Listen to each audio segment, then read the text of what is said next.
let's talk a little bit about this trip coming up, September 19th.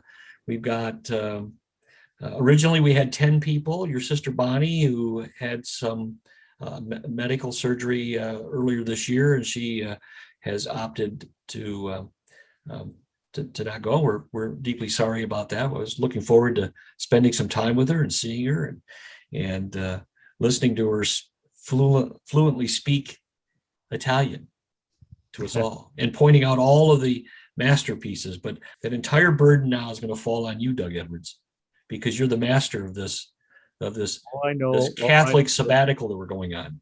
I only know one thing. Vorrei una bottiglia di vino rosso, por favore. Caso vino rosso, por favore. So what did we just say? Well, I ordered a bottle of red house wine.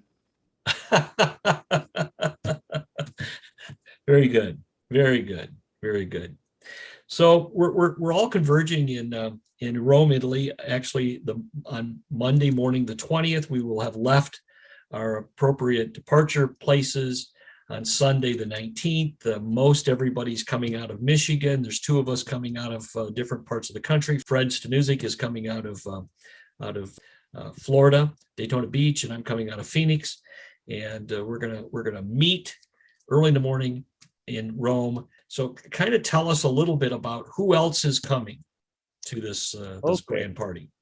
Well, unfortunately, Bonnie, our art historian, is not going to be able to make it. And we're sorry about that. We have a cousin of mine, Carol Thiel, and her husband, Rich. Mm-hmm. And we have Jeannie Honke and Scott Honke, Jeannie is Jim Call's sister, as you well know, is my longtime, basically brother. Right. Who passed away. And his other sister, Janice, is going to be there with us. We have Linda Schneider, who's just a wonderful lady up from Chesaning Way. Who am I forgetting here? Oh, we have a guy by the name of Fred Stanuzik. I don't know if you know him or not, but anyway. I've heard the name before. Yeah, he'll be there. And then the Arizona kid will be there, the Michael Dvorak, and myself. So wow. So it's going to be a grand time, and we're staying in a condominium near the Coliseum. From what I can tell by the map, it's almost stone's throw distance from the Coliseum. Or maybe 250 yards. Maybe a good a golf ball drive from. Your golf ball drive, not mine. Well, okay. Well, I live in Arizona, so. But there. I probably could get within a chip distance to the Coliseum if I had space to drive a ball there, maybe. Yeah, it's really not that far. And we're staying in a 5-bedroom, 3-bathroom condominium, and it's in one of the older. It kind of describe the building we're in. I mean, these buildings are all thousands of years old in some cases, probably maybe hundreds. Probably built in the 1800s. Not. It's a new building in Rome. Sure. And I'm guessing that's when it was built. I could be wrong. But it's a nice, it's over 2,000 square feet. We have plenty of room. We're close to St. John Lateran, San Clemente, which is an ancient church, goes back well before the time of Christianity as a pagan temple. And we can go down several layers of history down the cellar and see all that.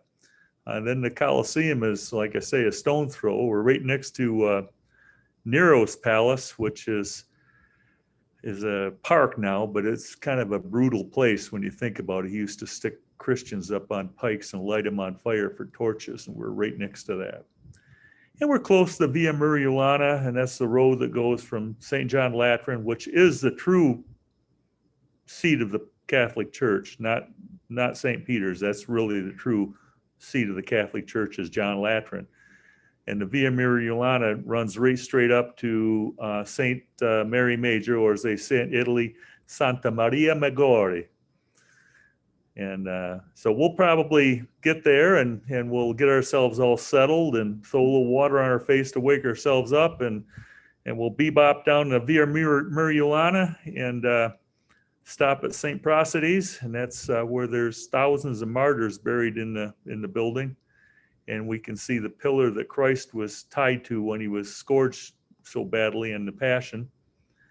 And we'll go across the street to St. Mary Major and see all the sites there. It's one of the four major basilicas in Rome, that being St. Peter's, St. Mary Major, St. John Lateran, and St. Paul outside the wall. So we'll do that, and then maybe find something to eat. Go to St. Pucinella. That's where St. Peter lived when he was in Rome. And you have to walk down about 30 feet because Rome's built up around it. It's the old churches are down deep. And we'll go down Via Nationale and go to, what's that called? The Seven Martyrs. It's a church there that Michelangelo built in Diocletian's Baths that used to be there. It's incredible. And then there's a few other churches up around St. Susanna and everything. By then we're going to be whipped. So we'll have to. No, that's just the first day, right?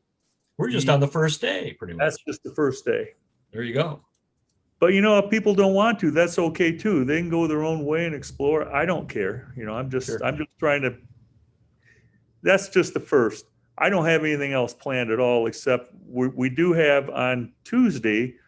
We're fortunate enough to score tickets to the Scabby Tour, all of us.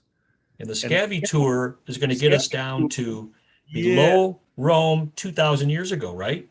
Yes, we go below St. Peter's Basilica that's there now, that was built in the late 1500s, I guess it was. 1500s, I believe. We go below that to the original St. Peter's, the original Vatican, which was built in the 300s by Constantine. And then we go through that and go down further to an ancient Roman street that was covered by a landslide and rediscovered during World War II when we were trying to dig out new places to plant popes when they die. And they broke into this thing and they said, oh, wow, what's this? And so they started digging, looking for Peter's body. And they found just an ancient Roman burial ground. What it was a street, and they did it different than we do now. They had a street and they had buildings, and they put people in these sarcophaguses, and they had holes with the spouts coming down so they could pour some wine on, and they'd go down and have picnics with their dead relatives. So it was a little different. In the day, these would have been above ground sarcophagus? Yeah, they would have been above ground then. Got it. Well, they would have been with a roof over them, but yeah. Right. Yeah. Right. It's like a building, like you're walking down the street. But it would have been at ground level. Yes. And then you'll come across the graffiti wall, which all these carvings and everything, all this scratching words and letters are all in it. And that's where they found some bones underneath that back in the, that would have been in the 40s or 50s. They found these bones, and then they put them in a box and put them in a closet, because there wasn't anything designated as being Peter. And then they found this other kind of opening in there, and they broke into it, and here's this scratching on the wall that says, Peter is here, Apostle Martyr is here. And say, wow, we found him. And so they were excavating all these bones out of there. Then they determined that these were bones of horses and dogs and chickens and humans and everything else. And they said, that can't be Peter. They never would have put him there. And it was in the 60s or 70s, I can't remember, but a woman with modern technology was able to decipher some of the other graffiti scratchings on that wall. And sure enough, it says Peter is buried here. And so they went and they got the bones out, and there weren't any feet bones on there because Peter was crucified upside down. Right. And the only way they get him down, they're not going to take time to untie him or anything or unnail cut him him down, right? They just chop his feet off. Sure. And it was the body of a 60-something robust man, and without any feet. And so they, Now, the legend purported that in St. John Lateran, over where our apartment is, that up on above the altar, there's the skull bones of St. Peter and St. Paul up there. So they went up to where St. Peter was, and they took that fragment of that bone, and it fit into a skull. So they says, aha, this is Peter. So we will go down there. We'll see this little box, little maybe 3 foot long box, and it's a little wooden box, and it's the ossuary back there, probably 10, 15 feet away from us. That's where Peter's at. And so we'll see that, and then we'll come up out of there and be under the lower level of the Vatican, and you'll see all these different popes buried all over, all these sarcophaguses, these popes. And then we'll go up on top and back in St. Peter's, the regular St. Peter's. So that's on Tuesday. And the only other thing we have planned, for a certain date, is on Friday, we have happy hour at the Vatican Museum. And that is like I think at 5 or 6 o'clock at night, when the museum is actually closed. So it won't be that packed crowd. I've been in there where you can't even move. It's so crowded. So I don't want to do that again. And I found out about this opportunity through Twitter or Instagram. The Swiss Guard wife, I follow her on Instagram, and her husband's a Swiss Guard. And now that's Mountain, right? No, that's not Mountain. Okay. Jane Bergman, and her husband, the Swiss Guard, was Dominic Bergman, and they moved to Australia. Got it. And anyway, she told me about that, and I got her book, and I was reading about this, and so we made reservations for that. But other than that, there's nothing solid scheduled. We want to go to Assisi one day, but when we figure we want to go, we'll just go to the Termini station, the big train station, which isn't far away, and we'll go to a kiosk, and we'll buy our tickets, and we'll bebop up to Assisi and spend a day there and bebop back. So that'll be a one-day trip up to Assisi. Yeah, about an hour and a half. A whopping $14 train ticket one way. So Doug, tell us what is in Assisi that we're going to see. Well, you see St. Francis's Cathedral, and actually St. Francis is buried, and there'd be some relics from St. Francis. When I was there, his sandals were there, and his frock was there, and then there's also St. Clare, who is a very important Catholic saint, and she is in her cathedral. And then you'll see the original church that Francis built when the cross told him, when he had his vision, and he decided to give away all his wealth and forget about being a soldier and sell everything he had and rebuild his church. So we'll see that too. Wow. Yeah, that's pretty cool. And when you go to Assisi, you just step back 1,500 years, because all the buildings are just like they were then. Wow. And tell us a little bit about the food. The food in Rome is the wonderful history of food in Rome. So kind of walk us through that a little bit as to what we can expect food wise. Well, it's Romans know how to do food. They take it seriously. I think to be a pizza chef, you have to be licensed. And if you even so much as ask for pineapple on pizza, you'll get arrested. They absolutely no way. But the food is unbelievable because everything's fresh. It isn't anything canned. There isn't anything that, is in the freezer. It's all fresh. And when I mean fresh, I mean the cows are mooing fresh. It's really good. You get, like my very favorite is cacio e pepe. And that's a spaghetti with Pecorino Romano cheese and pepper. That's it. And it's simple, but it's difficult to make. And I've made several attempts. I've had a couple good batches, but it's not that easy. And I'm looking really forward to having some of that. Seafood is excellent because you're only, like half an hour from the ocean, either way. From the Mediterranean. Probably. If you had an expressway like we had here, you'd probably be 15 minutes away. And if you same way on the other side in the Adriatic, you'd be probably 40 minutes away from the Adriatic Sea. So there's seafood's abundant. I know that makes you excited, Mike, because I know how much you love. I'm such a seafood fanatic. Yeah, I can catch it, I can clean it, I can cook it, but I don't want to eat it. But I'm sure I'm going to be able to find things that I like to eat. Very good. And then there's artichokes. I don't know if they'll be in season when we're there or not, but if they are, I want to have a Jewish artichoke. Right. There's a particular district that we go to. The Jewish ghetto.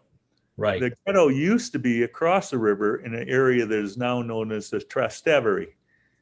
And that is a beautiful place. It's like bohemian. I mean, you got the artists around, and you got the bars and the food, and it's just everywhere you turn is a award-winning photograph. It's just the most beautiful place.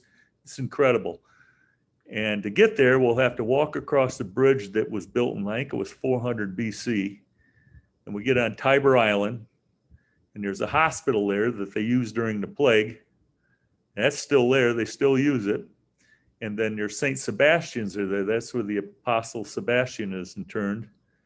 And we'll walk across that into the Trastevere and maybe go to St. Cecilia and see her. I tried, 2 or 3 times, and I've always been there when off hours when they're not open. And I got their schedule. I want to get there this time. And then we go down to Santa Maria in the Trastevere, and that's a very old church built back in the 300s or 400s, and it's incredible, just incredible beauty. And we'll maybe walk on down to the Vatican because we'll be on that side of the river or wherever we go. I don't know. But Trastevere is a cool area. It really is. Because Rome is a big city. I mean, there's like 4 million there. And there's a lot of buildings that are fairly modern because Mussolini destroyed a lot of stuff and he wanted everybody to think he was Mr. Industry. So sure. So and we're gonna get over to throw some coins in the fountain. Oh yeah. We'll get up to Trevi Fountain. You gotta throw a coin over your shoulder. And we'll get to the Spanish Steps, and we'll get to Piazza Navona and the Pantheon and the Colosseum. And So don't go too fast here. Now the Spanish Steps. Yeah. So explain the Spanish Steps for everybody here that might not know what the really Spanish Steps are. Beautiful, big steps going up to a hill to a church, and the name of the church right now evades me, but it's a beautiful church up there. And you climb up there, and you get a vista looking down at everybody, and it's a cool place. And you go to Italy, you go to Rome, you got to go to the Spanish Steps. I mean, it isn't anything that you stand in awe of. You just say, wow, that's really cool. That's about it. And is that where we're going to go up on our hands and knees? No, that's in the Santa Scalatia. That's close to where we stay. And we're going to make it over there. Yep. Oh yeah, John Latran, right across the street from there. It's the original steps that Christ was climbed up to meet Pontius Pilate when he was scourged. And it's very, very, very moving going up. You go up them on your knees. Right. And at the top of the stairs, there's a holy, holy, and that's where a whole lot of relics are in there that I don't even know about. I don't know what's in there. All right. Cool. And then you mentioned one other place that beyond the Colosseum. That's a cool piazza that used to be a circus. They call them circus. There's Circus Maximus is still there, where they had the chariot races, and then there's another circus. It's in the Piazza Navona, and that's kind of just a cool place. A lot of people selling art, and there's a church there, Saint Maria something or other. St. Angie's, I think it's called. Anyway, that's really beautiful inside. And then there's the Pantheon, which is the oldest constantly occupied building in the world. It was built, I think, in 200, right close to when the Colosseum was built. Somewhere in there. It might have been in the 60s. I'm not exactly sure, but it's old. And it's cool because up the top of it, it's all open. And if it rains inside. It's big. It's amazing, really, truly amazing. And there's so many things to see. I can't even. Oh, I know it. And we've talked for years about all this, and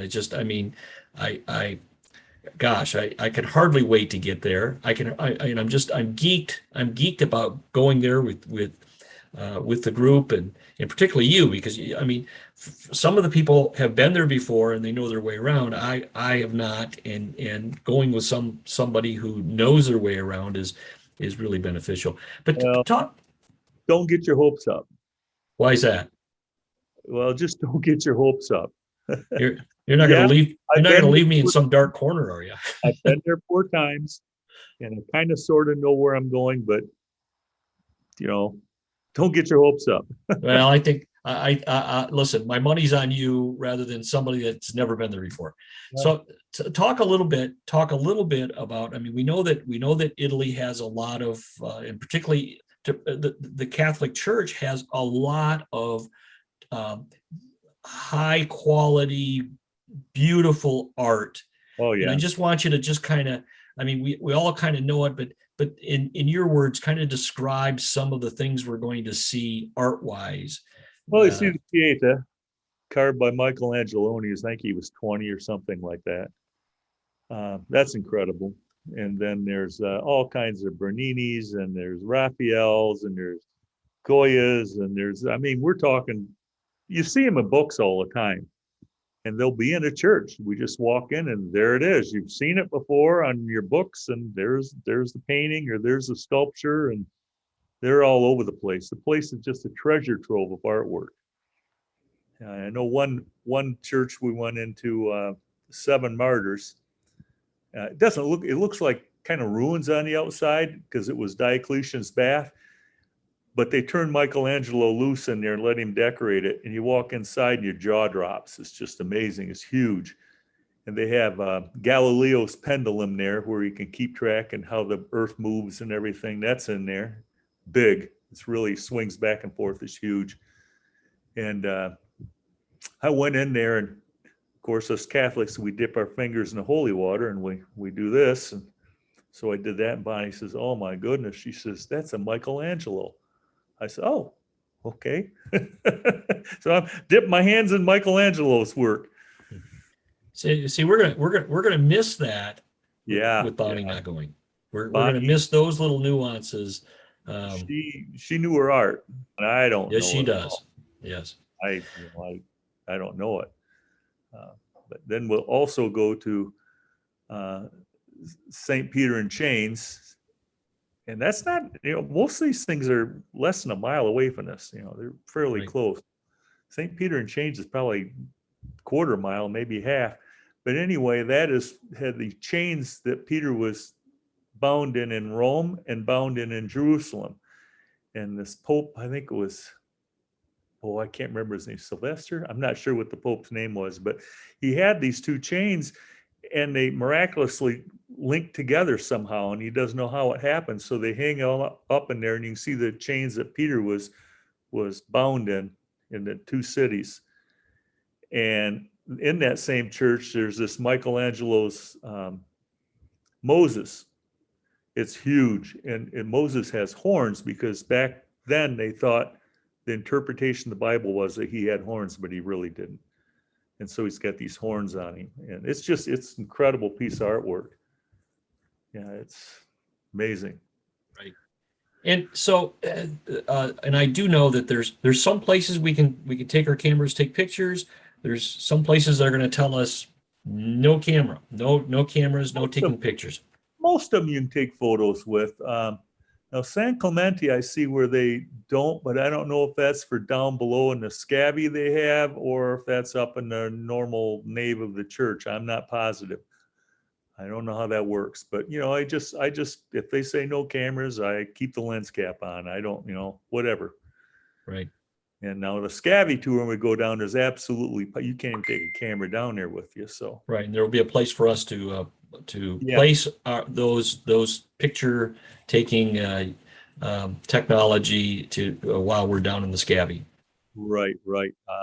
I have my phone in my pocket, but everybody that goes down there, they obey the rules. There's not any. Right. Well, they should. Maybe a different story, but. So I mean, we're gonna have 10 days or so of just. I mean, it's going to be a whirlwind for us. Yeah, and we're going to see a lot of we're going to see a lot of history. We're going to see a lot of art. We're going to have a great time, eat a lot of great food, dance with all the pretty girls. Oh, anyway, different story.